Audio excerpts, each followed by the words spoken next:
Everybody Loves Me When I'm Dead opens with an old woman named Jeet who has been dead for weeks, her body rotten in her own home while her cat feeds on her remains. Through voiceover, Jeet wonders if it's sadder to die alone or to live a life so meaningless that no one even notices when you're gone. But then she says that 3 years after her death, people finally start to miss her because her death ends up touching a lot more lives than she ever expected. From there, the story shifts to two exhausted bank workers, To and Pet. They're stuck in an endless grind at a soulless bank that's replacing people with AI. Their colleague Shane has just been fired for being too old school to keep up with the system. When he later kills himself, it rattles To to his core. He's already under intense pressure. His wife wants their daughter Snow in an elite private school, but the tuition's more than they can handle. Pet, meanwhile, is drowning in debt and owes money to Sek, a local gangster. That's when he brings To a tempting but dangerous idea, stealing from dormant bank accounts belonging to dead customers. Pet tells him about Jeet, the same old woman from the opening. She's been dead for years, but her account still holds over 30 million baht. No heirs, no alerts, no one to notice. At first, To refuses, but the guilt from Shane's death and the pressure to give his daughter a better life push him over the edge. He caves. Together, he and Pet start siphoning money from Jeet's account. But as always, greed doesn't stay contained for long.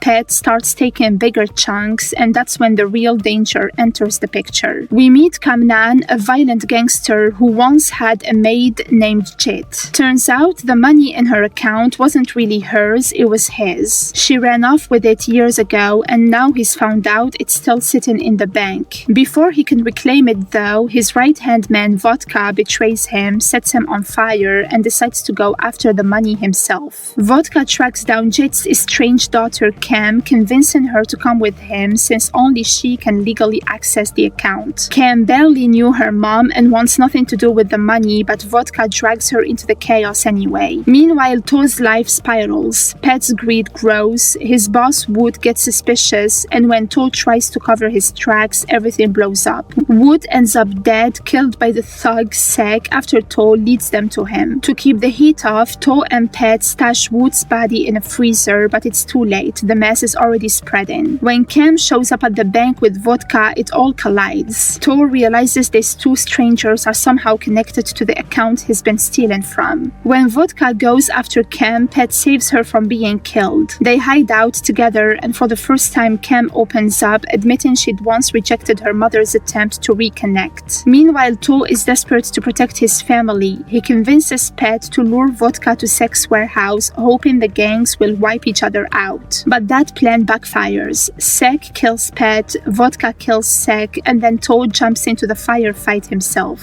The warehouse becomes a burning hellscape with money and bullets flying everywhere. In the end, Vodka corners To, ready to finish him off, but Cam steps in, threatening him with a syringe and telling him to take the money and leave. She says she's done living in fear. Vodka takes the money but is gunned down moments later by one of Kamnan's old crews riding in a van marked with a piggy logo. After all that carnage, To deposits what's left of the money into a new account and turns himself in. The scandal makes national news, a vice bank manager arrested for stealing millions from a dead woman's account. To's story becomes the latest headline in a world already numb to corruption. While he's behind bars, we see Cam burning the small amount of cash he gave her along with an old photo of her mother. She finally lets herself grieve, crying for a woman she never really knew. The film closes where it began, with Jeet's voice. She muses that it all started with a simple plastic card, something people use every day without thinking. She talks about how everyone's chasing money, pretending it will make them matter, and that every choice we make starts with the reason we tell ourselves to make it feel right. And by the time we realize how wrong it was, it's already too late. In the last moments, Pet's funeral is nearly empty, and in prison, To gets stabbed to death by an inmate working for Sek's old crew. As he bleeds out, we learn his final act of defiance. He'd deposited the last of the money in a dormant account under Shane's name, the same man whose death pushed him down this path. In the end, Jeet might have died alone, but her ghost lingers over every bad decision these people made. In a twisted way, she was right. It took her dying to make people finally notice her.